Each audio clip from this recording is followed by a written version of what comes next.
You just made manager at the mattress firm and your wife won a major class action lawsuit against the local ice cream shop who was skimping on the chocolate chips. You have money to burn. You want a luxury German SUV. Well, luckily for you, we have the X3 versus the Q5. These two have been updated for 2025. We have the M50 variant and the SQ5, the bad boys in the lineup. So let's get started. We're going to talk about interior, exterior. We're going to take these in the shop. Jack's going to talk about the mechanical parts. We're going to take this for a drive and sum all of it up. I'm going to start by talking about the styling. The Q5 has generally been more conservative.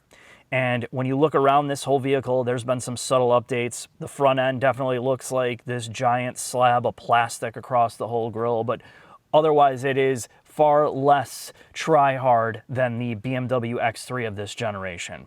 Both cars have, sporty wheel options and things you can do to make this even better, including colors. Like the X3 has this matte paint option, which I can't imagine anybody doing this unless you're in a perfect climate. But again, these two vehicles are designed from lower trim levels all the way up to appeal to a wide audience, and they're very good at doing both. I'm going to leave the styling up to you, but I'm going to start with the Audi SQ5's interior. They've rewritten the book for this model year. The interior and exterior has been overhauled quite a bit. The big story is the Audi is a bit more refined. It has more cargo volume and more people volume by a little bit, and it's definitely noticeable in the back hatch area. If this is a vehicle you're going to use to haul groceries, luggage for trips and all that, it's going to be less of an issue, and it feels just more roomy in here overall, despite the dimensions only slightly being a bit better. We're going to talk about some of the material choice. They've changed the doors to have different color palettes. It feels far less generic in here, something I complained about the Audis before. They felt like they were 100 years old. Now you can see it's just a more modern feeling experience. Now, in the front half, when you opt for the upper package, you get like these massagers. And I'm going to talk about gimmicks for a minute. In the Audi, the massager is basically a kidney massage. It only massages one part despite the mode. And I would say it's probably better if you're suffering from menstrual cramps because it's going to hit that area with some heat. It might do good, but it is a total gimmick otherwise. It doesn't massage the bottom cushion. It's something that if you're looking forward to, you're going to be gravely disappointed. The next thing is ambient lighting. Both cars feature this. I'm going to talk about the Audi. They have this light bar on the top of the dash, which they tout because the turn signals you can see the turn signals in there. You can kind of wrap yourself around in this glow. But I found that with the light bar on the dash, it creates a halo effect on the glass for me at night, and I have to move my head up or down not to see the color blob in the glass. So again, something else that I've had to turn off. The other part about this space is the technology play. Like every brand, they're all moving to these giant screens on the dashboard, and they say, well, it's cool because it's floating. It just looks like this tacked on slab of cheap plastic. It looks like something out of a Chevy Trailblazer for $25,000. It's solid, but the bezels are enormous. It looks just horrible. Like, I can't believe in a luxury product they can't figure out how to integrate this better into the dashboard. It drags this entire experience down because the interior is so solid, so quiet. The materials feel more Porsche-like, more upper end compared to the BMW and less gimmicky. But this screen is, I don't know, it's just not great looking. And then the passenger display is optional, which you can play videos and other things on there. Basically it's, if you have a phone as a passenger, you don't need that. But the central screen is now Android Automotive, and the software is way better than it used to be. It's quick and easy to get around. It basically launches without fail most of the time. It's a little bit glitchy once in a while, but overall it's a 9 out of 10 experience compared to where it was before. The audio system, the Bang & Olufsen, the upper end, what they do is, I think their focus was to take a sound stage that's like here in a car and then widen it out. Even when you turn off the 3D setting and the surround sound, it still sounds very spatial. If you like a lot of bass, dominating bass, and a really wide, like artificial spatial sound stage, you're gonna like this. But accuracy is not its thing. If you like a more accurate sound, you're gonna prefer the X3. You can see on the graphs, while the X3 is not super accurate, it doesn't have this like faux spatial sense all the time, this echoey sense to it. So I'm going to leave the audio system at that. Basically, the Achilles heel of this car is they moved everything into the touchscreen. And they still have these swipe controls on the steering wheel. And every time I go to select a track, I oftentimes swipe across the volume and raise or lower the volume on accident. It's just so frustrating. And a lot of the usability of the screen, like it just, so much of this stuff would be better in the physical realm. But to be fair, the BMW has similar issues. And I'm going to let Jack talk about the interior of that car now. I'll be representing the X3 in this video, largely because it's powered by the Lord's engine, the B58. So what do you need to know about the X3? Well, it starts at approximately $50,000 with a 4-cylinder, just under. Reasonably equipped, it's in the high 50s. The M50 variant, which is the only way to get the 6-cylinder, starts in the mid 60s, and fully loaded you're looking at in the mid 70s. The Audi Q5 and SQ5 respectively essentially mirror that price. To get an SQ5 you need to be in the mid 60s. The Q5 starts just over 50, and while equipped you're looking at the very low 60s, very high 50s. From a cargo capacity perspective, the X3 has 31 cubic feet of cargo capacity with the rear seats up and just under 70 with the rear seats down. I believe it's 67.1. When it comes to the rear seats, honestly, there's nothing between both of the vehicles. Rear legroom, rear headroom is very, very similar. Rear comfort levels are similar. When it comes to interior storage, I actually think the X3 squeaks out the SQ5. You have bigger door pockets. You have this giant open center cubby for the X3. And there are lots of nooks and crannies for all the things you need to put in store places. When it comes to material choices, I will say the X3 is definitely a step behind the SQ5. They've definitely cheapened the door materials. You have this weird plastic piece that says X3 on the door, that has haptic buttons. It moves and squeaks. You have cheapness in the back. The dash feels like a cheap pleather material, and a lot of the plastics don't feel ultra premium, if I'm being entirely honest. When it comes to the infotainment, this is running iDrive 9. And if you're in my seating position, with my long simian arms, I can't reach the screen. You have to lean forward, which is definitely a mistake. While the screen itself is very high resolution, you have to interact with it for everything. HVAC's buried in it, drive modes are buried in it. If you like tech, it won't bother you. The learning curve isn't terrible, but if you hate tech, it's going to drive you nuts. Thankfully though, BMW at least only has 2 screens, where Audi decided to throw in 3. I think the push towards screens for everything, haptic for everything, touch controls for everything is the wrong direction. I recently spent time in an older iDrive which still had physical controls, still had a high quality display, and was much more intuitive to use. This is a massive pain in the ass. I think this is the wrong direction. When it comes to interior design, I think BMW is trying to mirror the iX and XM. There are some interesting geometries of this, but when you have the interior lights on and you look at everything, it looks like you're in a laser tag arena. I don't think it's going to age well. You may like it. I personally don't like it. Now, when it comes to exterior styling, look at it. Look at it for a long period of time. Do you like the way this thing looks? Well, I won't say it's boring. It definitely is polarizing.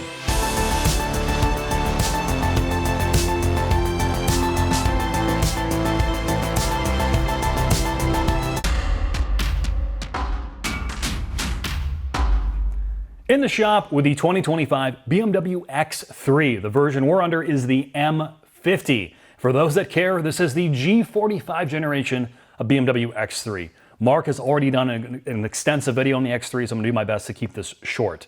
This is on the CLAR platform, BMW's modular SUV and sedan architecture. It covers essentially all of their rear-wheel drive based cars, everything from a base 3 or 2 series all the way up to the 7. What you need to know in this variant is its strut front, multi-link rear. There's a heavy use of aluminum throughout, and for this generation of X3, they've improved all of their electromechanical systems and improved the kinematics of the car as well. So let's talk about the body first. Again, largely aluminum, steel. It has active shutters in the front. This is one of the most aerodynamic cars in its class, with a coefficient of drag below 0.3 apparently. This car has the adaptive M dampers, only available on the M50. And for this generation of X3, there's a larger spread or difference between Comfort and Sport Plus. This car also has their latest E-Pass from Bosch, which gives them some more adaptability in the future through OTAs. It has their latest safety suite to it. And on top of that, it's supposed to be a little bit improved versus the outgoing steering rack. Honestly, unless you drive them back to back, you don't really notice. And this has their latest calibration for brake-by-wire. Now, the X3 has 2 different powertrains here in the US. You got the 4-cylinder B48, which makes in the mid 200s for horsepower, it's like 255, and just under 300 foot-pounds of torque, 295, ZF 8-speed, again, all-wheel drive, rear biased. Or you can have the Lord's engine, the B58, which is a inline 6-cylinder with a single turbo. It is a closed deck design, and it makes 393 horsepower and over 400 foot-pounds of torque. And for this generation, it has a mild hybrid system, which means while there is a small battery in this car, what it really has is it has a small electric motor that helps feed the power plant of this vehicle, takes over for all the accessories, and further improves the legendary B58. And this car does 0 to 60 in 4.4 seconds. If you decide to tow with this, it tows slightly less than 5,000 pounds. So let's talk about the Audi. In the past, this architecture, which is multi-link front and rear, was called MLB Evo, and it underpinned everything from big boy Bentleys, Lamborghinis, Porsche products, obviously a variety of Audi vehicles and VWs, and it was entirely modular. It could be front bias, it could be rear bias, it could be a true all-wheel drive system. However, now it's called Premium Platform Combustion. Yes, Audi VW Group has rebranded this architecture for some of their electrified platforms and electrified vehicles in the future. The big difference between the X3 and this is it's multi-link front and rear, and in this car's case, it can either be front biased or rear biased when it comes to power, sort of on demand. When you're just putting around, most of the power will be sent to the front. When you're driving this in a more dynamic fashion, it will send up to 70% of the available power to the rear to get this thing to rotate. The other thing as well is the way the the spring and damper assembly is done. In the case of the X3, it's either a passive damper or a adaptive sport damper. In the case of the Q5 and SQ5, optionally on the Q5, you can get an air spring assembly, and in the case of the SQ5, it comes standard. So you can raise and lower the ride height. In theory as well, this has a better spread of adjustment from ultra soft to ultra stiff. It'll lower itself for aerodynamic purposes, it'll lower itself for the sporty modes, and for the load floor in the back to make this thing easier to get things in and out of. Now, when it comes to the drivetrain itself, while this car does not get the Lord's engine, the B58, it does put its power down using some Bridgestone Lenza tires. You get either a EA888, which is VW Group's corporate 4-cylinder turbocharged application. In this car's case, it makes more power than the 4-cylinder, the B48 and the X3. Makes in the high 260s for horsepower, 290 foot-pounds of torque, which is slightly more than the X3 makes, and it puts its power down using a 7-speed dual clutch versus the torque-converted automatic that you get in the X3. In the case of the SQ5, it uses a 3-liter single turbocharged V6 engine. In this car's case, it makes like in the 360-ish range, about 30 to 20 horsepower less than the B58 makes, and it makes less torque than that car as well. This makes just over 400 foot-pounds of torque, where in the X3 it makes like 420-ish, 429. So with that said, let's go take this for a quick drive on our favorite roads.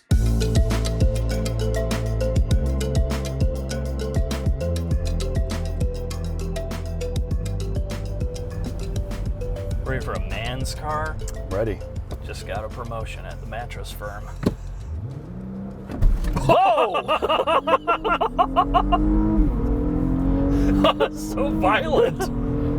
It makes up for all the other shitty things that it should never shifts. And it rams your head through the cushion. Oh my god, dude. Holy shit. My feet came off the ground. Dude, that was the diciest.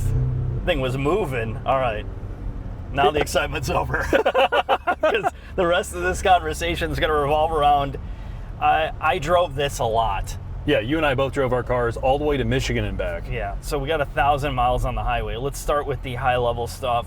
I got 26 miles per gallon out of this over the course of almost 600 miles on the highway. On the highway, about 67 miles per hour average. I bested you with similar speeds. I got over 29 miles a gallon with God's engine, the B58. Okay.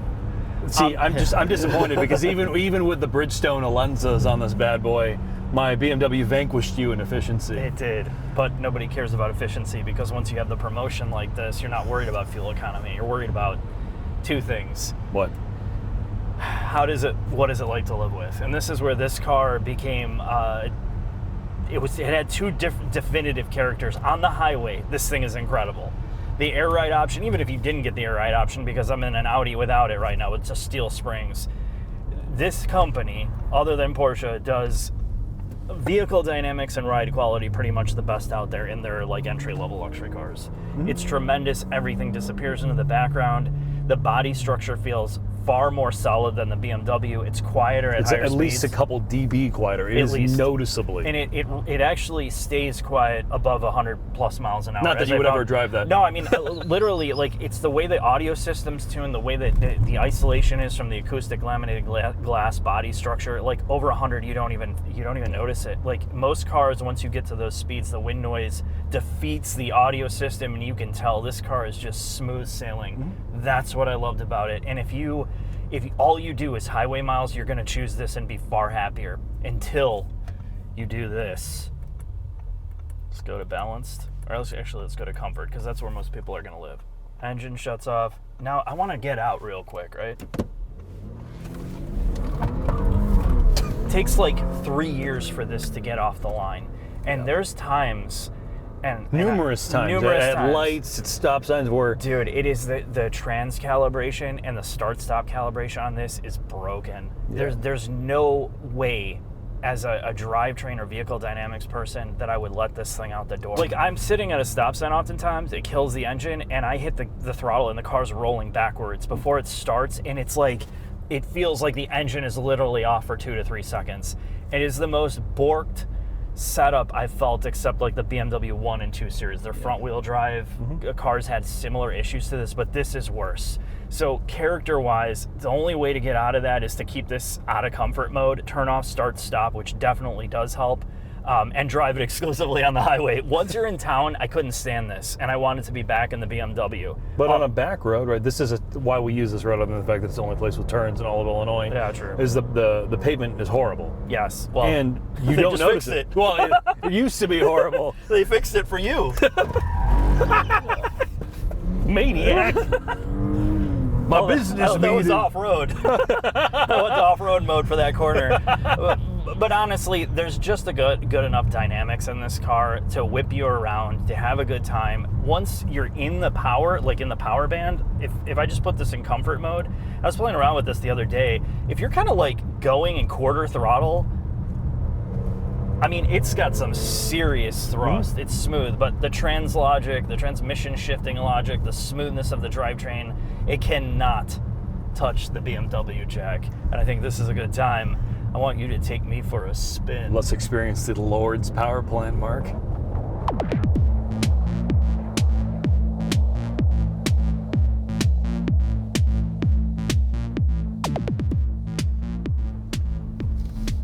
You ready for some BMW power, Mark? I'm gonna put this in a boost mode or in sport.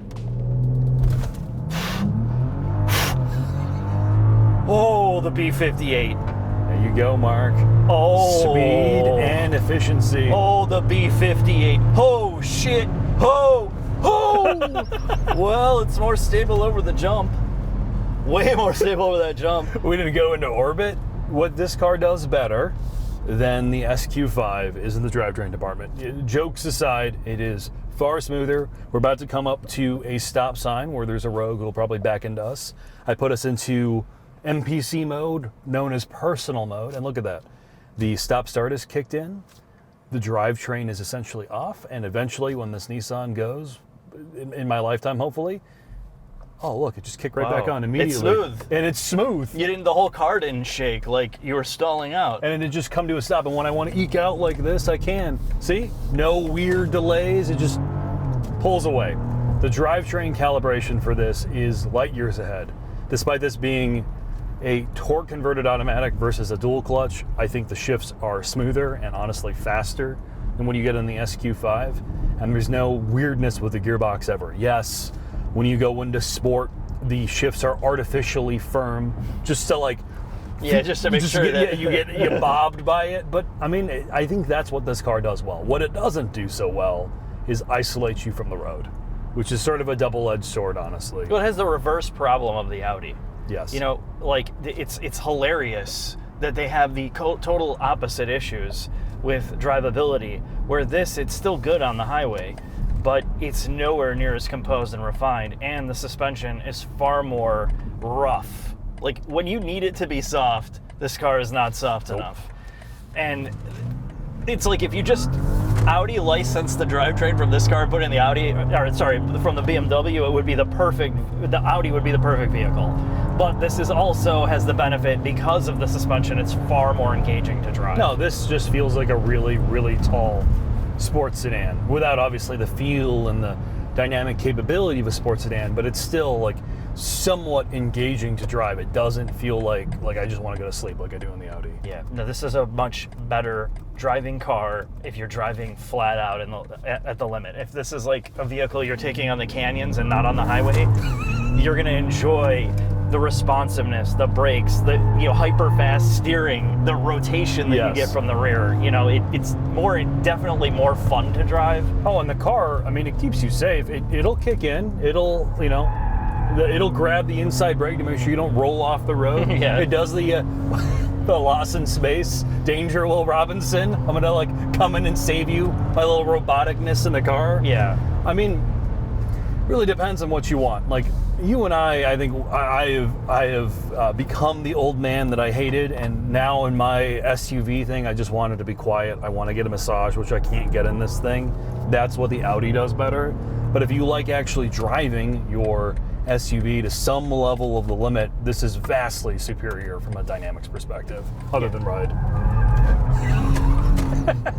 Yeah, and this becomes the argument between the two. What type of person, what type of driver are you? They're both quirky. Yes. They're both not the greatest Which looking. interior do you hate more? Obviously, which one do I hate more? Yeah, which one do you hate more? Because I know you don't like either of them. Honestly, it's a draw in terms of, like, I think the software experience is better here, despite it having severe flaws in usability. Yes. I feel like the interior in this car is far more quirky. This feels like a Hyundai Kia product. Honestly, that sounds great for $75,000. It's like somebody took a Kia Soul and then combined it with like the modern Hyundai Kia things like an EV. It's just weird for the sake of it. It won't age well at all. It's definitely not going to age well. It doesn't feel as well put together as the Audi. No. Like the Audi feels really solid. The material choice in the Audi is a step above this. Yeah. But the Audi has the problem of its tech integration is poor. And let's talk about this, driving aids, because people really, really talk about driving aids. The Audi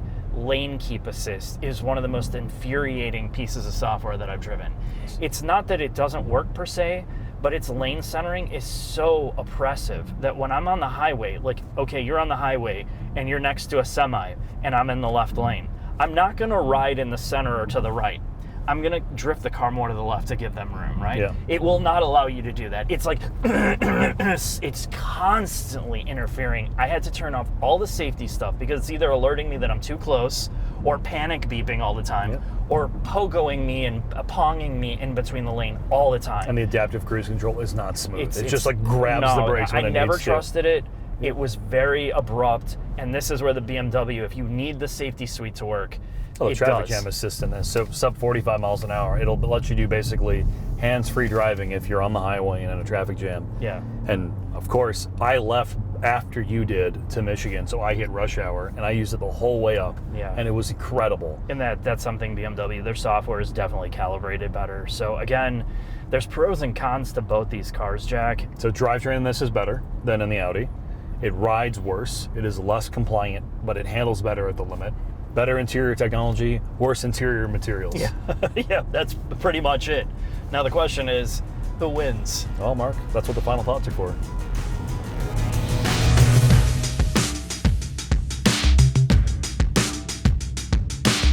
Final thoughts on the X3 versus the Q5, and I think it's pretty obvious there's not one perfect vehicle for everyone. Styling is so subjective, interior and exterior. The things that we really focused on here are the deal breakers. And with the BMW, there's just less of them. The software experience is proven, their mobile app is good, their tech implementation is good, their driving aids work. The engine and transmission are probably the gold standard for any modern internal combustion, at least luxury platform. The inline six and the trans performance are the best in the industry. And the overall drivability is pretty good.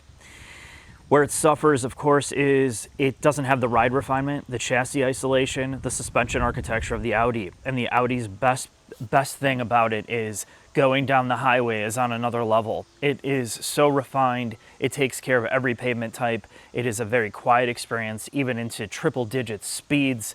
The wind noise is well controlled. Again, everything about the Audi is about its body structure. The engine performance on the highway is also really solid. The fuel economy is not bad.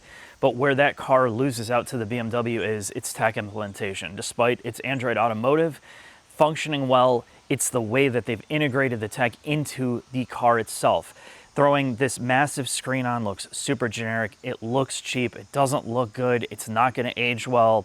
And the other part is the safety suite is very, very inconsistent on the highway and on the road. It's not something you can trust. It is fairly annoying, and the lane centering is just useless if you're driving in the real world. The other part about the Audi is its drivetrain performance in stop and go, like real world conditions. Because of the stop-start being so abrupt and so inconsistent, and you kind of getting into a dead zone where it's stopped and you get on the throttle quick to pull out where the car will not respond or restart, it's pretty much inexcusable. So this is where this car loses out. And despite its greatness, they really have to look, again, I feel like I'm beating a dead horse, know what you're good at and work on that, and stop trying to do all these miscellaneous things and focus on the core fundamentals of making a luxury car good. That's where I'm going to leave it. Thanks for watching. I'll see you next video.